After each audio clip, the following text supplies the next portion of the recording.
Boa tarde. Mais uma vez, obrigado pela paciência, pelo interesse.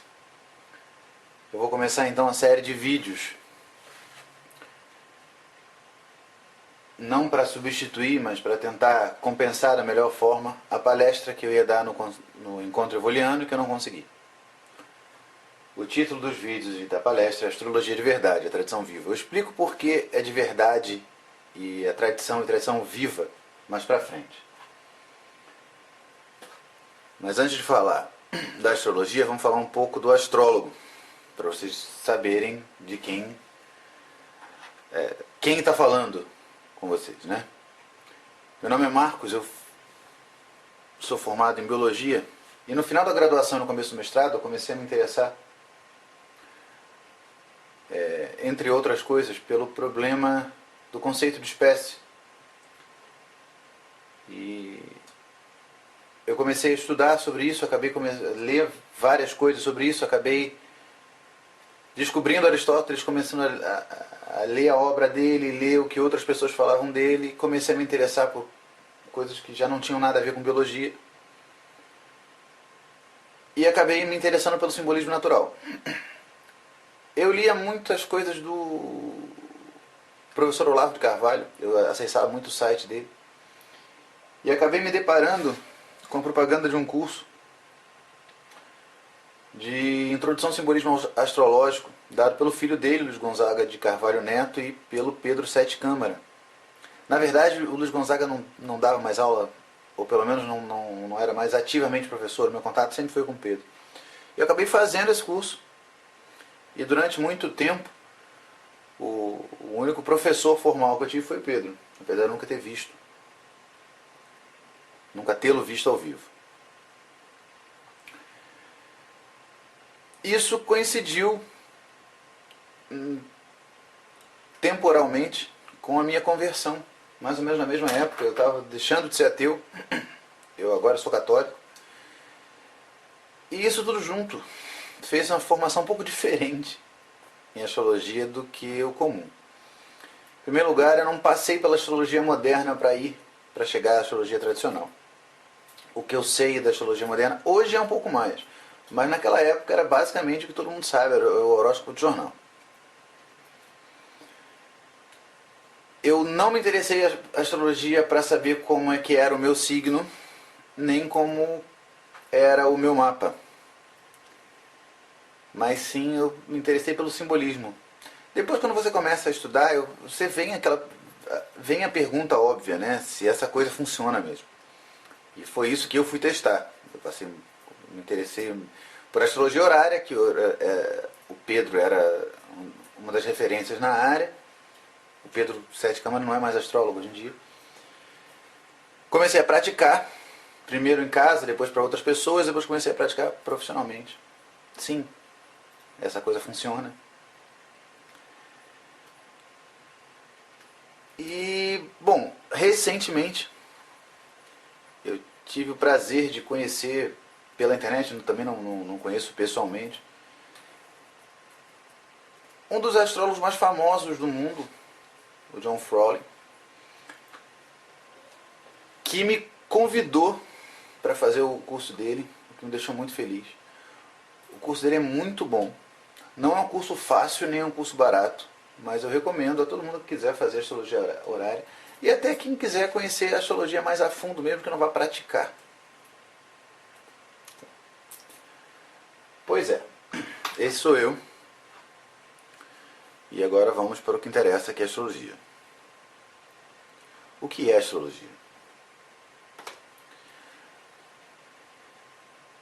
Em alguns textos antigos, a gente ouve as pessoas se referindo à astrologia como arte e como ciência. O conceito de arte tem a ver com arte liberal. Não é arte no sentido moderno. Ela não é arte como a pintura, como a escultura, como a música. Ela é uma técnica. É um fazer. É um conjunto de procedimentos para descobrir alguma coisa. E também quando você lê, os autores antigos chamam de ciência, é óbvio que não se trata de ciência no sentido moderno. A astrologia não é uma ciência experimental. Do jeito que está, ela não vai ser uma ciência experimental nunca. Todas as tentativas que eu já li, tirando uma, foram constrangedoras, acho que uma só, que é, vou citar ele de novo, do Olavo de Carvalho, que é a astrocaracterologia, é uma coisa que não é um produto acabado, não tem uma aplicação prática imediata. Ele próprio diz que teria que ter muita pesquisa depois. É uma coisa que não me interessa hoje em dia, eu acho que é uma coisa que não... Eu não acho que a astrologia deva entrar no corpo de ciências experimentais, que ela está muito bem fora deles, e as ciências estão muito bem sem ela. Mas eu menciono ele porque é a única tentativa que eu lembro que não foi constrangedora, que não foi um meter os pés pelas mãos. Mas ela não é. Ela é no máximo um embrulho, um problema para a ciência, por funcionar, né?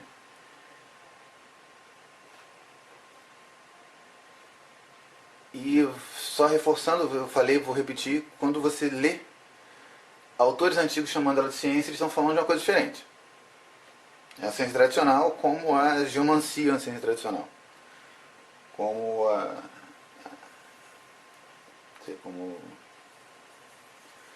numerologia, por exemplo. Não é esse o nome que se usava, mas enfim.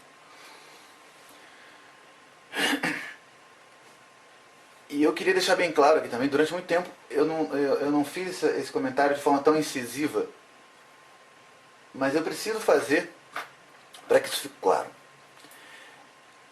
A astrologia não é uma ciência moderna e não há uma força no sentido físico moderno astrológica. Os astros não emitem raios de forma nenhuma que influencia as coisas aqui embaixo do jeito, conforme o modelo físico. Não tem uma força eletromagnética não desconhecida, ou uma variação da gravidade que não seja conhecida. Não existe isso. Isso não só é contrário aos princípios da astrologia, é contrário aos princípios da ciência, é contrário à lógica.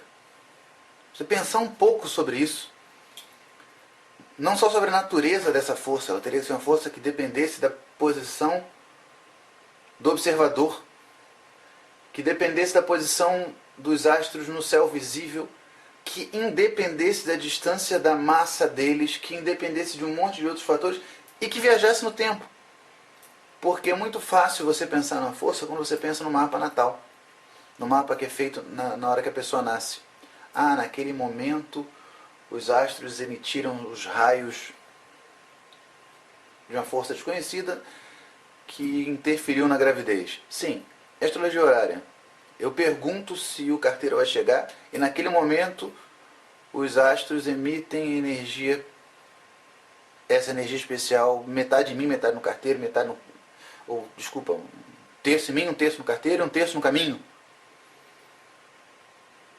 Ou se eu pergunto quem roubou a minha moto. E naquele momento, a configuração dos astros emite um raio para o passado, influenciando o ladrão a roubar minha moto. Isso não faz o menor sentido. Certo? Então vamos... Aliás, é uma outra digressão, mas eu preciso fazer. A astrologia horária é um antídoto fortíssimo para quase todas as bobagens que se fala em nome da astrologia. Quem estuda astrologia horária fica quase sempre vacinado contra essas bobagens. E contra as bobagens dos céticos também. Né? Não é nada de errado não gostar da astrologia, não estudar, mas tem as críticas meio bobas. E normalmente quem trabalha com astrologia horária sabe respondê-las com mais facilidade, porque vê que eles estão batendo num boneco, num espantalho, que não chega nem a ser parecido com a astrologia verdadeira. Mas enfim, vamos falar sobre isso depois, talvez. Vamos voltar a falar de astrologia. A astrologia não é uma ciência moderna, é uma técnica, e é uma técnica que relaciona o céu visível e a criação. Ou seja, relaciona a posição dos astros visíveis no céu. Isso é muito importante por dois motivos. O primeiro é para explicar por que a gente não usa todos os asteroides e planetas envolvidos como algumas correntes delirantes da astrologia moderna usam. Uma das razões é que você não consegue atribuir um simbolismo visual a uma coisa que você não vê. O Sol está relacionado com várias coisas, não porque um belo dia alguém resolveu atribuir, mas para quem que eu vou atribuir a característica de ser rei? Ou de estar relacionado ao chefe, ao pai. Eu já botei isso para Saturno, eu botei aquilo para Marte. Vênus não me agrada muito, eu vou botar o Sol. Não, não é assim. Ele tem algumas características óbvias que impelem a gente a atribuir a ele algumas coisas aqui na Terra.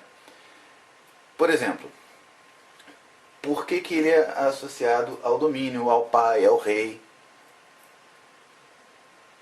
Ele tem algo especial, né, comparado aos outros planetas. Ele define o dia e a noite. Você só vê os outros planetas, com exceção bem parcial de Vênus e talvez Júpiter e algumas estrelas mais fortes, que são vistas um pouquinho depois que o Sol nasce, dependendo da posição do Sol e dependendo da posição deles. Você só vê as outras estrelas quando ele está abaixo da linha do horizonte. Ele está no céu, acabou-se. Desculpa, é da Lua, né? Dependendo da época do ano, você consegue ver a Lua. Então a posição de domínio dele é clara. E todos os outros planetas são assim. Não é uma coisa arbitrária, não é uma coisa que as pessoas fizeram simplesmente porque não tinham nada mais o que fazer. Então quando se descobriram Urano, Netuno, Plutão, e as pessoas começaram a atribuir as coisas mais loucas a eles, nada disso é astrologia. Eu falo um pouquinho deles depois no final, mas não faz sentido você sair atribuindo coisas a um planeta que você nunca viu, que você não sabe como é, que você não olha no céu, não consegue relacionar ele com os outros.